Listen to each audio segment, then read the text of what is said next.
Introducing the entirely new 2001 Aurora by Oldsmobile. You whip through curves precisely. I'm at Crazy Ray's, or now it's called LKQ. Anyway, attempting to get the rear, I think they call it the rim. It's a control module, goes in the back seat. After removing the rear seat bottom, they say to get rid of the seat belts, but I'm going to bypass that for now.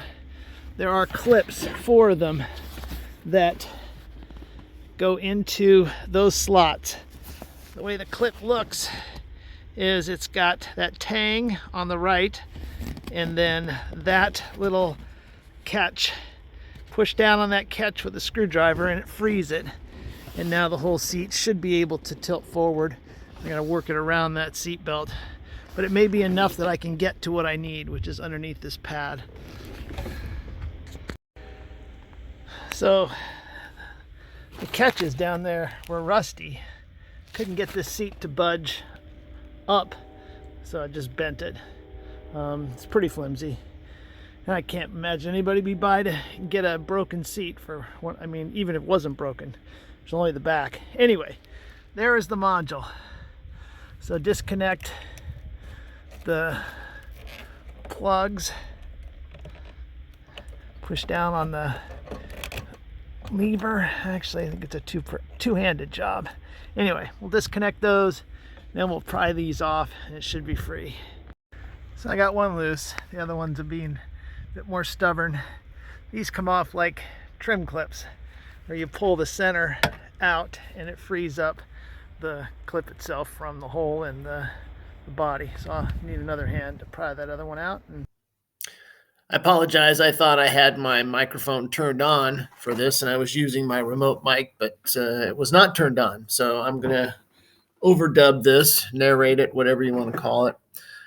In my hand there is the replacement one from the pick apart.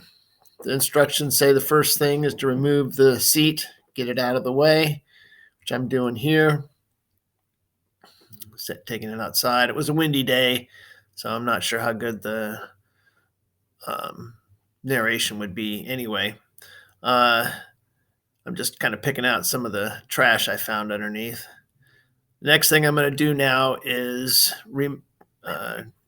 flip the clips that are holding the top of the seat back in place. And I'm going to speed it up here till I get this done.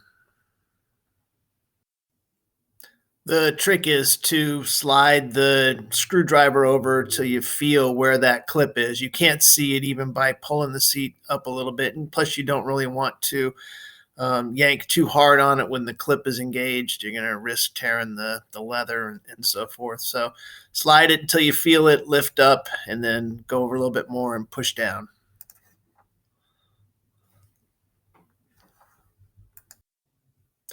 So finally the camera is catching what I'm trying to do back here, and I'm kind of pulling and shoving that screwdriver over, not pulling too hard. Finally finding where the latch comes out, the clip comes out. I pulled up a little bit, moved over a little bit more like I described, and then pressed down at the same time. You can hear a clip when you push down. It takes a pretty good amount of effort to push down, but once you get it, you can hear it, and then seat back is loose.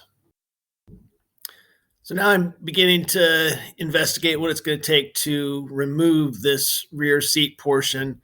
I'm going to skip past all the false starts, the removing of bolts, and suffice it to say, I couldn't find an easy way to get the rear loose. So we'll see where I go from here. About 20 minutes or so has passed, and I finally said, forget it. I will just be able to tilt the top forward enough to access those 2 clips that were holding the rear integration module or rim in place, and I'll just make use of that. And so unfortunately you can't see what I'm doing here, but it's basically the same actions that I went through in removing the used one from the Buick LeSabre at the pick apart, LKQ. So once I get those two clips removed, then the rim is loose. I'm able to access the connectors and disconnect those two connectors, pull out the rim, and then from here on, you'll see I'll go ahead and get the new one installed, or at least you'll see some of the action. Skipping ahead, you'll see now that I was able to get that rim out. There's the replacement one. I'm double checking that they are the same part number here, and indeed they are. Everything looks the same. So I will go ahead now and put it back in. First plugging in the two connectors, then aligning the holes for the clips, and go ahead and put the clips in, and should be good to go. So actually, I remember now I stopped with just the connectors plugged in and the rim dangling in there, and I wanted to check and make sure that I had the functionality that the rim provides.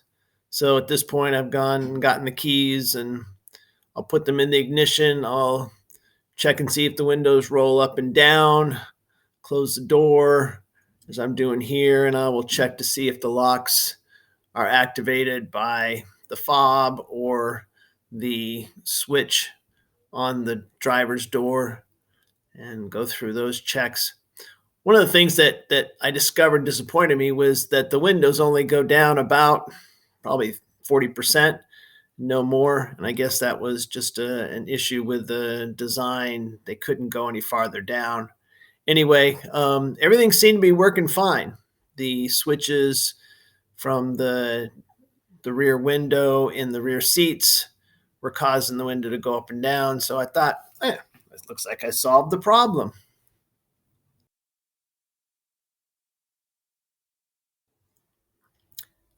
At this point, satisfied that I had all the functionality, I went ahead and took the key out and moved it out of the way.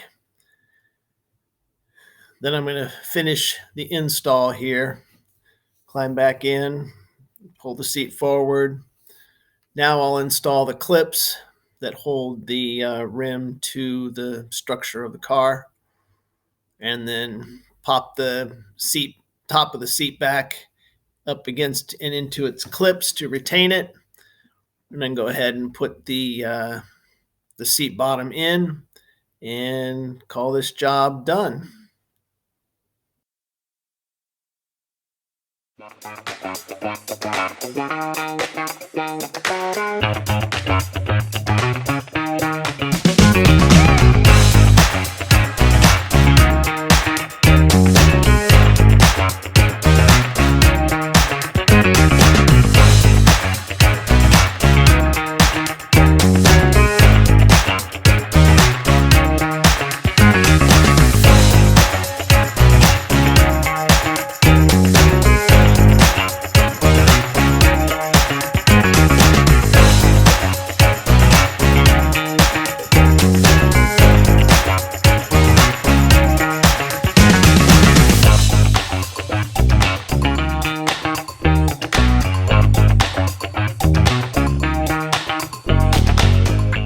Aurora by Oldsmobile. You whip through curves precisely. You grip the road securely. The remarkably agile Aurora.